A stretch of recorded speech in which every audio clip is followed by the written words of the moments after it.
শুক্রবার ধর্মতলায় যে ধুন্ধুমার পরিস্থিতি তৈরি হয় ছাত্র বিক্ষোভের নামে, সেই ধুন্ধুমার পরিস্থিতির জন্য ইতিমধ্যেই 14 জনকে গ্রেপ্তার করা হয়েছে। ধৃত 14 জনের দুদিনের পুলিশ হেফাজতের নির্দেশ দেওয়া হয়েছে। আজকে আদালতে ঠিক কি সওয়াল জবাব হলো সরাসরি আমরা জানবো। আমাদের প্রতিনিধি আবির দত্ত রয়েছেন আমাদের সঙ্গে। আবির, দেখো, আজকে আদালত কক্ষে যখন এই 14 জনকে নিয়ে আসা হয়, তারপরেই যখন সওয়াল জবাব শুরু হয়, শেষে বলেন পাবলিক প্রসিকিউটর অর্থাৎ সরকারি আইনজীবী, তিনি যেটা আদালত কক্ষে দাঁড়িয়ে জানাচ্ছেন যে 9/15 অর্থাৎ West Bengal maintenance of public order act সেটা যুক্ত করা হয়েছে, যার সর্বোচ্চ সাজা 10 বছরের। তিনি এটাও জানাচ্ছেন যে এই যে এআইডিএসও, সিপিআইএম সহ আরও বেশ কিছু সংগঠন, তাদের কিছু ব্যানারে বেআইনিভাবে জমায়েত হয়েছে।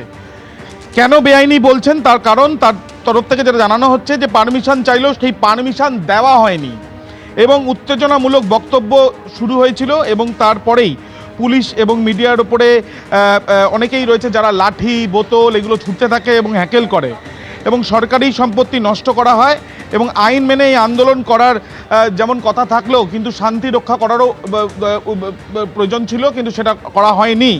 এবং তাদের তরফ থেকে এটাও বলা হচ্ছে যে 14 জনকে গ্রেপ্তার করে নিয়ে আসা হয়েছে তাদের মধ্যে প্রথম যে অভিযুক্তের যার নাম রয়েছে তার বিরুদ্ধে 8টি চার্জশিট রয়েছে, দ্বিতীয় যে অভিযুক্তের নাম রয়েছে তার বিরুদ্ধে 2টি চার্জশিট আগে রয়েছে, পঞ্চম যে অভিযুক্ত তার বিরুদ্ধে 4টি চার্জশিট হয়েছে এবং তার সাথে সাথে তাদের যেটা বক্তব্য যে সপ্তম যে অভিযুক্ত তার বিরুদ্ধে 2টি চার্জশিট হয়েছে। এরকম আরও অনেকেই রয়েছেন যাদের বিরুদ্ধে একাধিক অভিযোগও রয়েছে এবং তারা হেফাজতে চেয়ে আবেদন জানিয়েছিলেন এবং এই পরিপ্রেক্ষিতে অভিযুক্তের তরফের আইনজীবীদের তরফ থেকে যেটা আদালত কক্ষে জানানো হচ্ছে যে তারা জামিনের আবেদন করছেন এবং তাদের যেটা বক্তব্য যে কেন্দ্র সরকার যে দিল্লিতে যন্তর মন্তরে যে বিক্ষোভ চলেছে সেই বিক্ষোভে প্রত্যেকটি এফআইআর তুলে নেওয়ার কথা দিয়েছিল এবং তারপরে তুলে নেওয়া হয়েছে, কিন্তু রাজ্যের ক্ষেত্রে সেটা হয়নি। তাহলে কি কেন্দ্র রাজ্যকে মানছে না?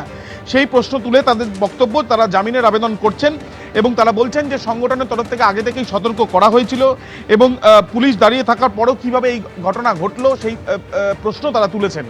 যদিও সরকারি আইনজীবীর তরফ থেকে স্পষ্টত বলা হচ্ছে যে যে কজনকে গ্রেপ্তার করা হয়েছে তাদের বিরুদ্ধে তথ্য প্রমাণ পেয়েই তারা গ্রেপ্তার করেছেন এবং তারা হেফাজতে চাইছেন পরবর্তীকালে তদন্ত এগিয়ে নিয়ে যাওয়ার জন্য। সওয়াল জবাবের পরে 2 দিনের পুলিশ হেফাজতের নির্দেশ দিয়েছে আদালত।